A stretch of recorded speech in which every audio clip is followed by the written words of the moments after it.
আসসালামু আলাইকুম। ওয়ালাইকুম আসসালাম। কে আপনি? এটা কি মুথের বাড়ি? না, এটা মধুর বাড়ি না। আপনি তো চিনলাম না। আমি ঢাকা থেকে আসছি, মোয়ের ক্লাসমেট। এখন মুখে কি একটু ডাকা যাবে? ওর সাথে একটু কথা বলতাম। আপনি তো মোয়ের মামা, তাই না? মোর সাথে তোমার দেখা হইব। যাও গো তুমি। 1 মাস ধরে মো ক্যাম্পাসে আসছে না। আমি তুমি যেখান থেকে আসছো সেখানে চলে যাও তো বাবা, যাও যাও। মৌ নাই, নাই মানে? মৌ মারা গেছে। এই চলো ভিতরে চলো।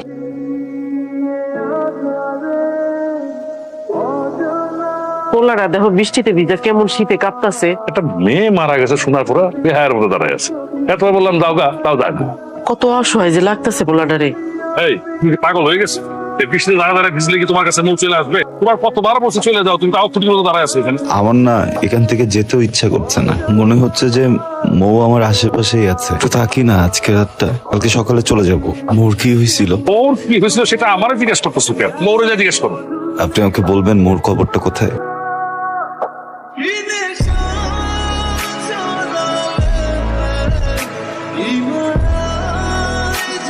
মো, মো, আমার অনেক কান্না পাচ্ছে মো, বুক ভেঙে কান্না আসতেছে।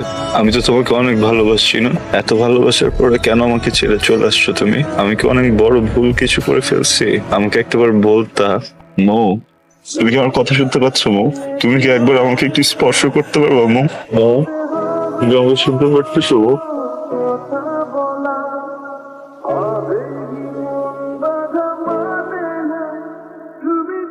আমি জানতাম তুমি আমাকে ফাঁকি দিয়ে যাবা না। মাহিন, তুমি এখানে কেন আসছো? আমার আরো আগে আসা দরকার ছিল, লেট করে ফেলেছি, সরি। আমি তো কোথাও যেতে পারবো না মাহিন, আমাকে এখন চলে যেতে হবে কোথায়? নতুন ঠিকানায়। তুমি আমাকে ছাড়া বাঁচতে পারবো না? আমাকে ছাড়া কিভাবে মরে গেছো মৌ? আমাকে নিয়ে যাও প্লিজ, একা একা থাকতে পারবো না আমাকে এখন যেতে হবে। প্লিজ।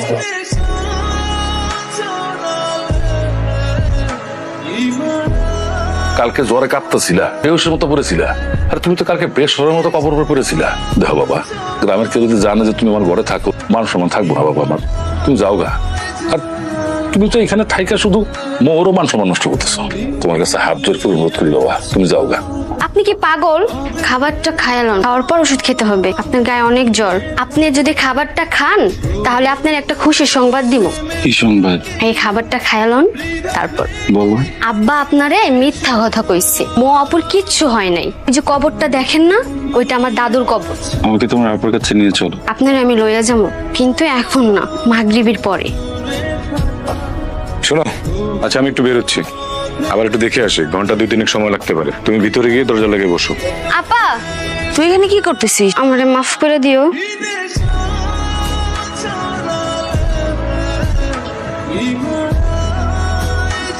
আরশি, নিয়ে আসছিস কেন রে?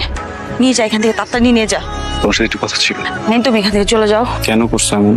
এখন এগুলা কথা বলার সময় নেই, তুমি যাও এখান থেকে, যাও। আমার তো কিছু কথা ছিল, আমি উত্তর না নিয়ে যাবো না। ঠিক আছে, থাকো।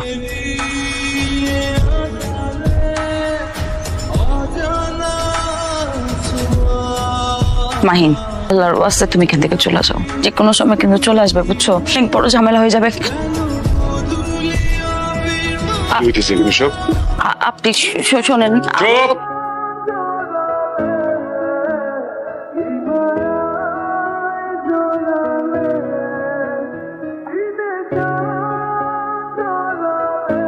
কি নাম তোমার? মৌ। সুন্দর। ভয় পাইছো? ভয় পাইছো? ভয় পাওয়ার মতো কিছু নাই।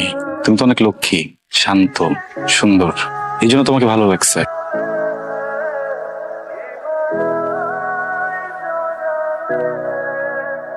হ্যাঁ মো, চল চল যাই। কই গেল সব? চলে গেছে।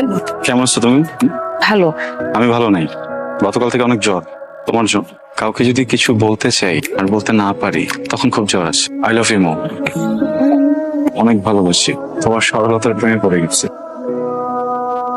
সরি, জোর করে তো ভালোবাসা পাওয়া যায় না, তাই না? It's okay. আমি আর কখনোই এসব বলবো না বা তোমার সামনেও আসবো না।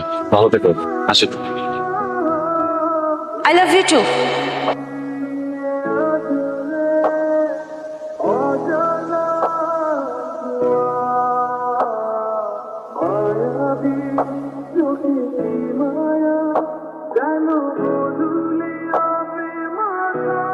আঙ্কেল, মাহিনের সাথে তো যোগাযোগ করতে পারছি না।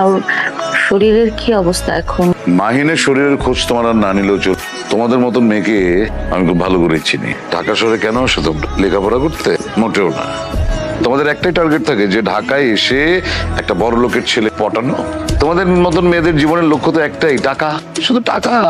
তোমার কথা বলছি না। আমার জীবনে এই প্রথম একটা মেয়ে দেখলাম যার একদম টাকার প্রতি কোনো লোভ নেই, একেবারেই নেই, কিন্তু যার লোভ আছে আমার সবচেয়ে দামি সম্পদের দিকে। ঠিক। Shut up! কি ভেবেছো তুমি? তুমি আমাকে বোকা?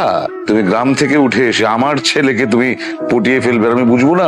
তোমাদের কাছ থেকে একটাই, দুদিন পর পর ডেট করা, তারপর হঠাৎ করে পেটে বাচ্চা নিয়ে বাসায় এসে বলবে যে মাহিনের বাচ্চা। দাঁড়াও, বাইরে আমার 4টি পালা কুকুর দাঁড়িয়ে আছে।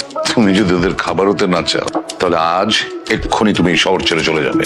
আর কখনো তুমি মাহিনের সাথে যোগাযোগ করার চেষ্টা করবে না। যদি করো তাহলে শুধু তুমি না, তোমার মামার বাড়ির সবাইকে সহ একদম মাটির 3 হাত নিচে আমি গেড়ে দেবো। তুমি জানো সেই ক্ষমতা আমার আছে।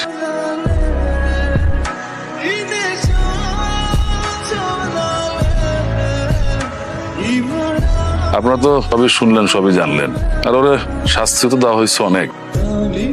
এবার ওরা আমরা ছেড়ে দিই। ওরা মামা, আপনি এটা কি করতেছেন? ওরা এত বড় সাহস আমার বাড়িতে ঢুকে আমার বই লাগে যাতা খুশি করবো? ওরা এত বড় সাহস কি বেরো?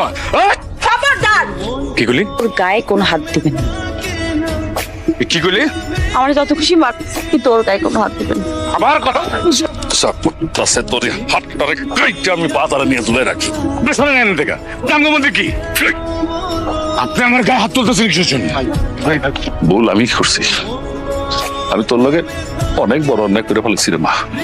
তোর আমি এই পশুটার কাছে বিয়ে দিছিলাম। আমার হচ্ছে মাফ করে দে মা। আমি শুনছি এতদিন এই শয়তানটা তোরে অত্যাচার করে, কিন্তু আজকে নিজের চোখে যখন দেখলাম তোরে আর এই বাড়িতে আমি রাখব না, তোর আমি নিয়ে যাবো। কিন্তু তোরে ওইলে যাবো রে মা। আমি নিয়ে যাই ওরে। ওকে আমি নিয়ে যাই। আমি ওকে অনেক ভালো রাখবো, অনেক আদরে রাখবো। মানুষটা তো আমারই। কিভাবে যেন আমার কাছ থেকে অনেক দূরে চলে আসছে। আমার মানুষটাকে আমার কাছে ফিরে দেন না। এখন আমাকে বলতেছো নিয়ে যাবা? মাইয়া তো আমার বিবাহিতা। 2 দিন পরে যখন তোমার কথাটা মনে পড়বো তখন যে তুমিও পশুটার মতো লাগে আচরণ করো আর কি গ্যারান্টি আছে? আঙ্কেল, আপনি ওকে আরো 100টা বিয়ে, আমি তখন ওকে এইভাবেই ভালোবাসবো। আমি না ওকে কোনো স্বার্থে ভালোবাসি না। আমি ওকে ভালোবাসি কারণ আমি ওকে ভালোবাসি। ওকে ভালো রাখার জন্য যা করতে হয় সবকিছু করবো। একবার ওকে হারাইছি, আরেকবার ওকে হারাইতে পারবো না। এত যখন ওরা ভালোবাসো, যদি ওরা সুখে রাখতে পারো তাহলে দাও, নিয়ে যাও। নিয়ে যাও মানে কি মামা?